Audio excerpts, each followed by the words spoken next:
If I could sum up the key issue that every HR person seems to have, it would be these three words: poor people managers. Almost everything we do stems from this. Answering countless questions because they aren't sure how to handle people issues. Taking responsibility for the conversations that they should really be having. Designing rules, policies and processes to help them or make them get better at the people stuff. Providing expensive training. Creating competency frameworks and other measurement tools to hire or promote the better ones. Implementing tech systems to enable them to self-serve but still having to do it for them anyway. And of course, managing the fallout from poor line management, hiring new people, to replace the ones they've lost, grievances, and sometimes tribunals. We have created an industry that is designed to compensate for poor people managers. Now, I don't believe that we chose to go into the HR profession to play nursemaid or compliance officer, but that's where many of us have ended up. And whilst we're trying desperately to prop up our managers, we're not focusing our efforts and talents on the things that would actually make the difference. Instead of compensating, we should be creating the conditions where our people can be more agile, more innovative and more productive. We want to spend our time creating an amazing and differentiated employee experience, not collecting in appraisal forms or writing a policy for home working because our managers can't cope with having a grown-up conversation with their team. So what's the answer? Well, the simple and unhelpful one would be don't hire managers who don't want to manage people. But we know that for years we've been promoting people into line manager roles who really only wanted the increase in pay or status, or who were the best technically, or who saw line management as the only progression route available. So whether we like it or not, we're stuck with them. So here are some options that you might want to consider. First up, find out why they're bad at it. Not every poor manager has the same barrier to being better. So we need a mix of tactics to cater for these differences. Our typical approach of designing around the lowest common denominator risks missing out what makes individual managers tick and what might help them to get better.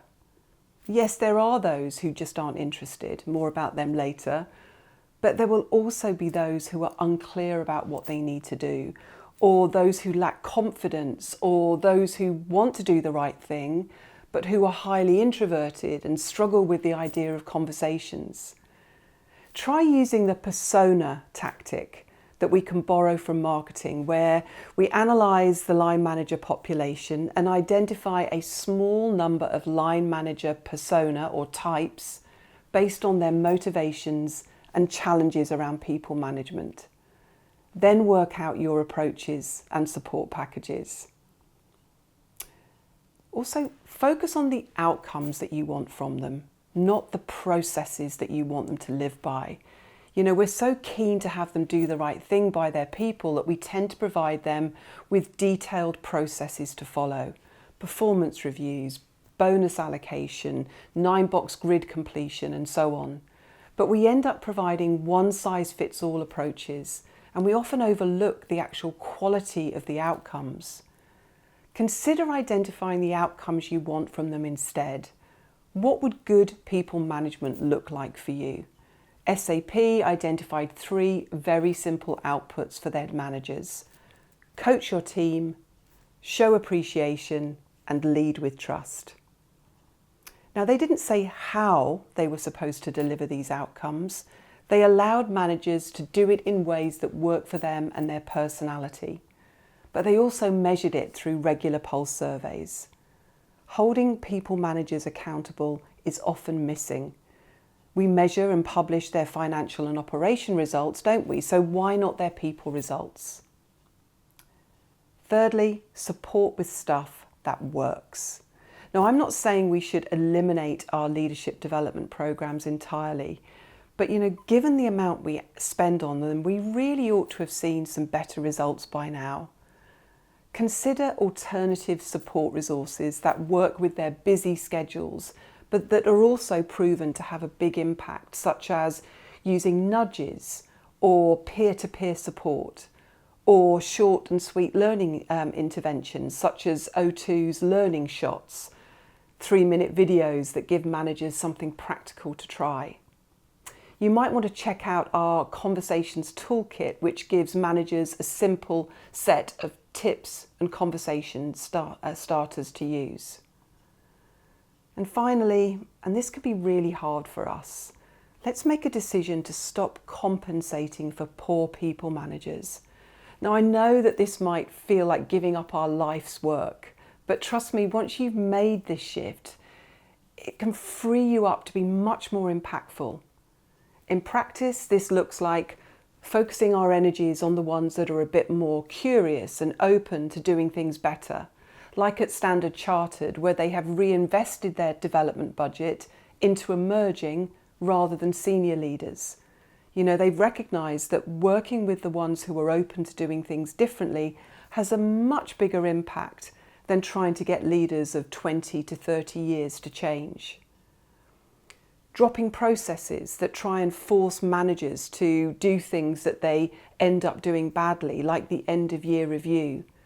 We can't feel proud that we've got a 95% completion rate when the quality is so poor. Better that we focus on the smaller changes that they might introduce. Where, like at Atlassian, where managers are asked to cover a couple of questions with their team, like what are you working on and how can I help? And finally, let's stop diluting, delaying and compromising on our plans to change HR to keep our poorest and often our noisiest people managers on board. Try telling them that they're not ready for this new approach and that we're going to work with the ones who are ready.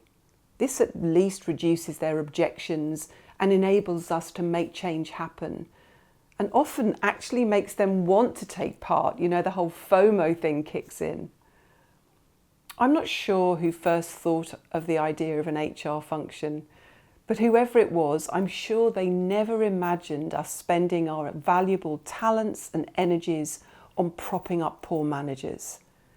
If we focus instead on targeted strategies, holding them accountable for clear outcomes and a creative mix of support, we will create far more value for our organisations.